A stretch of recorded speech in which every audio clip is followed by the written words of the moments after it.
Oke, kali ini kita ketemu lagi di pembahasan tentang lexical analysis bagian kedua. Jika di video yang sebelumnya tadi, saya sudah menjelaskan tentang um, ada FSM, kemudian kaitan antara FSM dengan teknik kompilasi, lalu juga bagaimana membuat FSM dari tabel transisi yang ada, ataupun sebaliknya. Nah, sekarang saya mau menjelaskan tentang gimana sih sebenarnya si lexical analysis ini memproses menggunakan FSM, token-token yang ada, itu, ketika membaca karakter-karakter yang ada, dan dia menyimpulkan atau menyimpulkan bahwa, oh, rangkaian rangkaian karakter ini memang sebuah token identifier yang benar, atau misalkan, oh, rangkaian karakter ini adalah token yang salah, atau nantinya jadi error message di ketika melakukan proses compile. Nah, contohnya gini, kita pakai FSM yang ini saja ya. Kita coba pakai FSM yang ini saja, dengan tabel transisi ini. Misalkan saya punya sebuah string, sorry. Belum kan? Oke. Nah, contohnya, misalkan saya punya sebuah input, string sintaks, misalkan X sama dengan 1101001. Nah, dari sini kita sudah punya FSM-nya, kemudian kita punya tabel transisinya. Kita mau melakukan memeriksa apakah string ini itu akan diterima atau ditolak istilahnya ya. Diterima sebagai bagian dari regular expression ini ataupun dia ditolak. Jadi ada dua kemungkinannya ya, diterima atau ditolak. Nah, gimana caranya? Kita mulai dari fungsi transisi. Apa sih start state-nya? Nah, kalau dari sini start state adalah A. Jadi kita mulai dari A dengan input 1101001. Berarti kita akan melihat ketika dia ada di state A dengan input 1, apa sih hasilnya? Nah, kita bisa lihat di sini, atau di tabel transisi kayaknya sama aja, ya. Mulai dari tabel transisi bisa, di FSM-nya juga bisa. Nah, misalnya dari A, kalau inputnya 1, berarti dia akan pergi ke B. Maka hasilnya adalah fungsi transisi B, nah yang satunya sudah hilang. Ya, jadi dengan kata lain, yang A1 ini akan digantikan dengan B. Makanya di sini tinggal 1, jadi sisanya tinggal yang ini aja nih. 1010101. Ya, ini akan ke sini.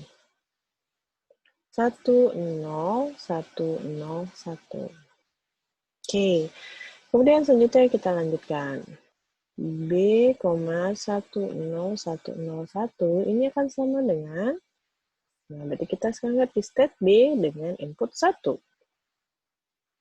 State B input 1. Nah, ternyata dia akan pergi ke dirinya sendiri. Berarti hasilnya adalah, atau kita lihat di sini, B inputnya 1 adalah B, 0101. Ada yang tahu kenapa saya hanya menulis 0101, tidak lagi 10101? Ya, karena hasil dari state B dengan input 1 itu adalah B. Nah, jadi ini pergi ke sini nih. Sama kayak ini tadi ke sini. Oke. Berikutnya, berarti saya punya fungsi transisi B, 0101. Ini akan sama dengan fungsi transisi, berarti B inputnya adalah 0, ya. B 0 berarti ke C. Berarti C,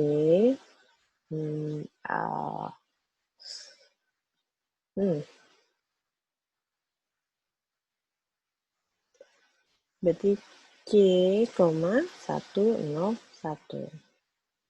Lalu C, 101, ini hasilnya adalah C1 berarti ke B. B,01. Ya. Lalu berikutnya ini B,01. Berarti kita lihat dari B dengan input 0. B input 0 berarti dia akan pergi ke C, atau sini B input 0 dia akan pergi ke C. Berarti fungsi transisi C,1. Nah, ini C,1 hasilnya adalah B. C,1 hasilnya adalah B. Ya. Ya kan? Nah, oke, kita lihat B. Berarti hasil akhirnya dari string tersebut adalah dia berhenti di state B. Sedangkan kita mengetahui bahwa accepting state dari FSM ini adalah state C. Ya. Nah, karena dia berhentinya tidak di accepting state, karena tidak berhenti di accepting state, ini adalah bukan accepting state. Berarti string tersebut adalah ditolak. Atau string tersebut dianggap tidak memenuhi finite state machine tersebut. Atau tidak memenuhi regular expression tersebut. Nah, inilah kenapa kalau ketika proses kompilasi, ketika compiler memeriksa sebuah rangkaian karakter, kemudian dia menampilkan error message, misalkan unidentified variable atau unidentified class name dan sebagainya. Nah, itu munculnya dari sini.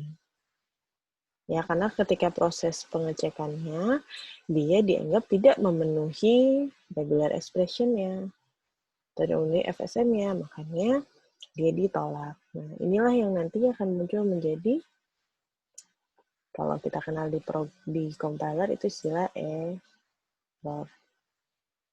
Tuh. Ya. Nah, inilah hubungannya. Bagaimana sih sebenarnya si lexical analysis ini memeriksa rangkaian-rangkaian karakter yang ada di dalam program yang kita buat, ya. Nah, ini contohnya menggunakan FSM ini. Kemudian kalau misalnya menggunakan FSM ini, berarti kita menggunakan contohnya itu menggunakan apa? Nah, di situ udah ada ya contohnya. Kita coba di sini. Oke. Nah, di sini contoh A, B. Oke, kita saya punya string X sama dengan A, B.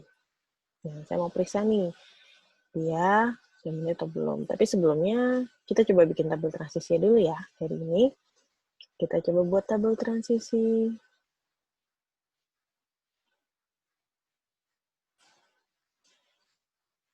Apa sih inputnya? Maaf ya, kalau dari saya miring-miring. Oke, inputnya adalah letter, warna lain aja, nggak kelihatan. Letter sama digit. Letter tadi huruf dari A sampai Z, digit itu dari 0 sampai 9. Lalu apa aja state-nya? State-nya ada state 1, state 2, dan state 3. Oke, saya kurang bikin barisnya. Oke, kita mulai ketika dia ada di state 1 dengan inputnya L atau letter, maka dia akan pergi ke state 3. Oh iya, apa yang saya lupa di sini? Yang belum status di sini adalah mana sih yang menandakan bahwa dia accepting state.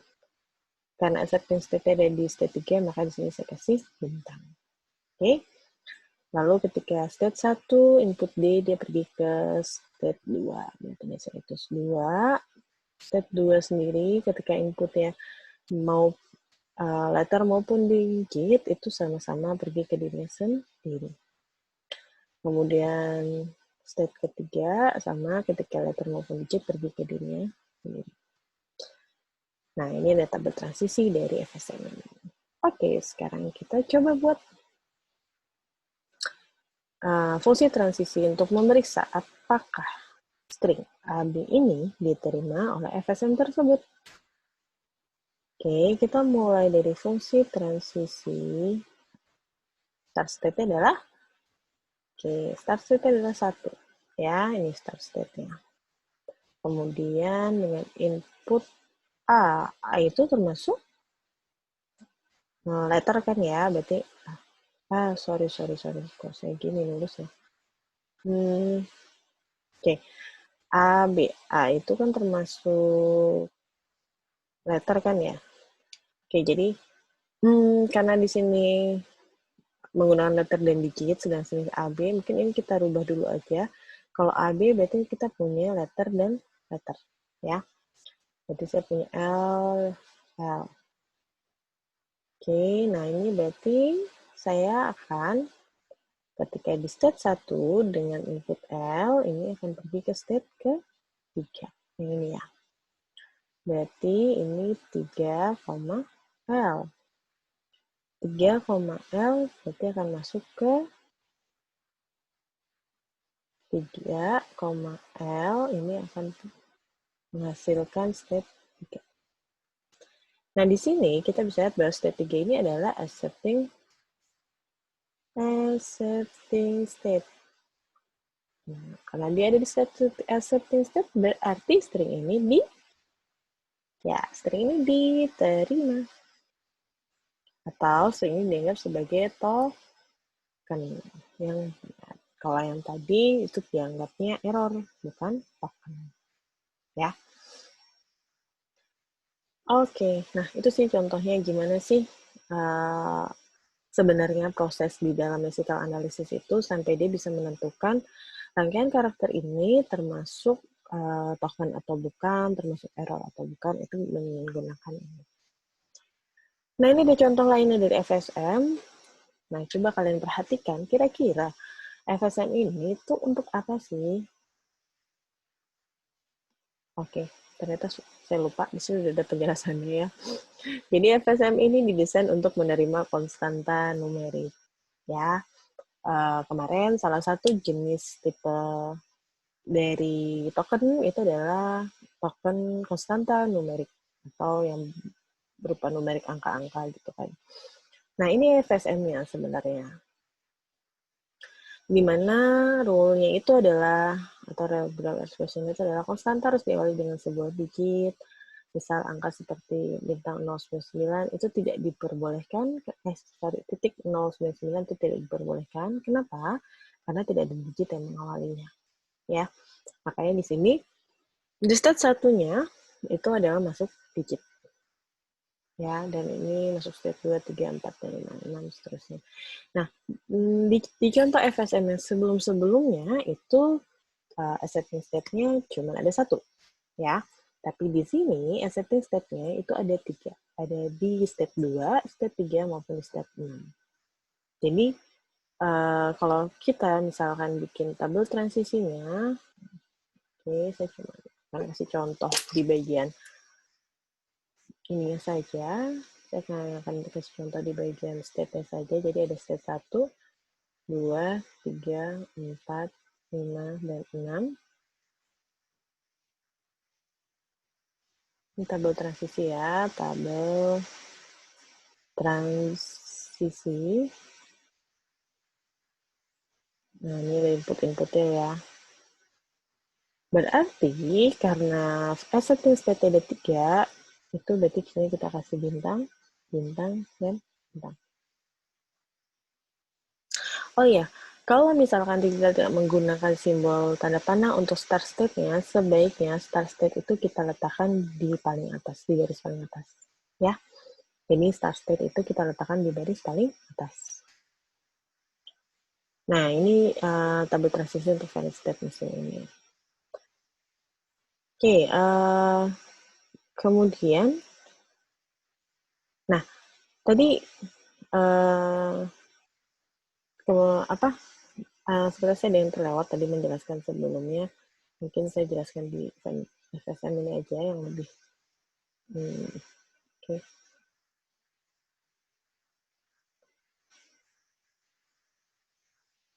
Jadi tadi di video sebelumnya saya sudah menjelaskan tentang ada yang namanya regular expression ya tadi ya.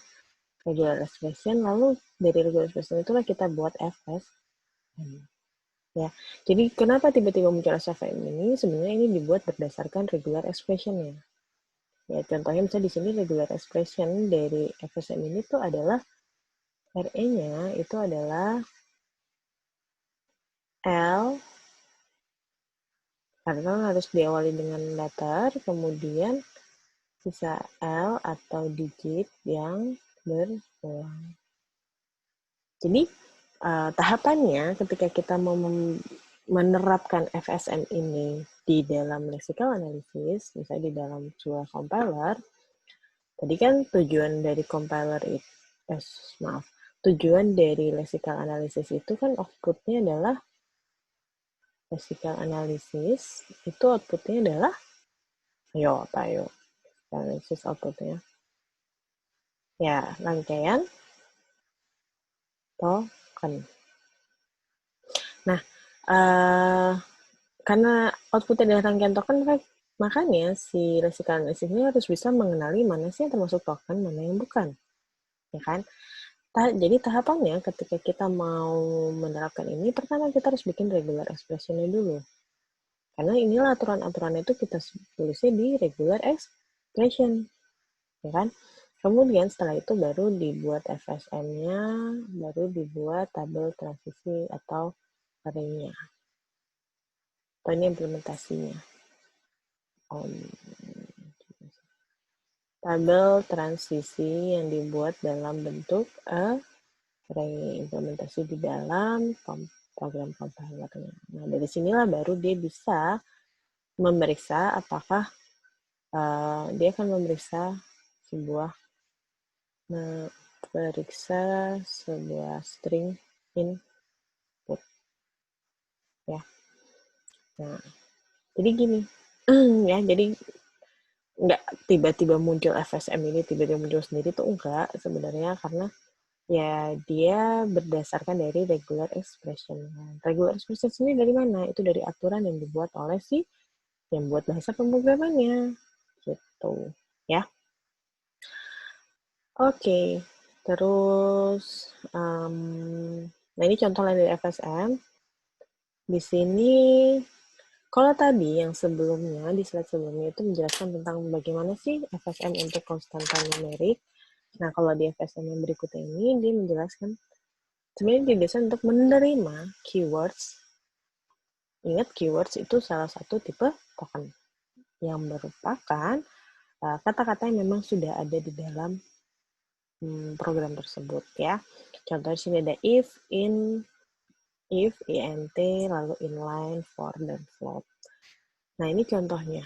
Ini contoh FSM-nya untuk bisa melakukan pengecekan ketika dia menerima karakter I, karakter F, atau misalkan rangkaian karakter int. Nah, bisa mengenali, oh ini tuh if loh, oh ini tuh int loh, ini tuh for, ini tuh inline, ini float, atau misalnya kalau nggak ada di semua ini berarti yaitu salah, error, ya kan? Makanya kenapa ketika kalian bikin program terus misalkan kalian nulis kalian nulis for tapi salah ngetik nih, ya biasalah kita suka typo kan ya. Nah, salah ngetik cuman fr, harusnya kalian mau nulisnya for. Ketika kalian compile ini pasti jadi error kan ya? Ya nggak? Nah, error itu muncul dari sini. Jadi misalkan habis F harusnya ketemu O, tapi ternyata bukan. Nah, jadi kan dia tidak akan pernah mencapai accepting state-nya. Ketika tidak mencapai accepting state, disitulah muncul error. Ya, ketika tidak mencapai accepting state,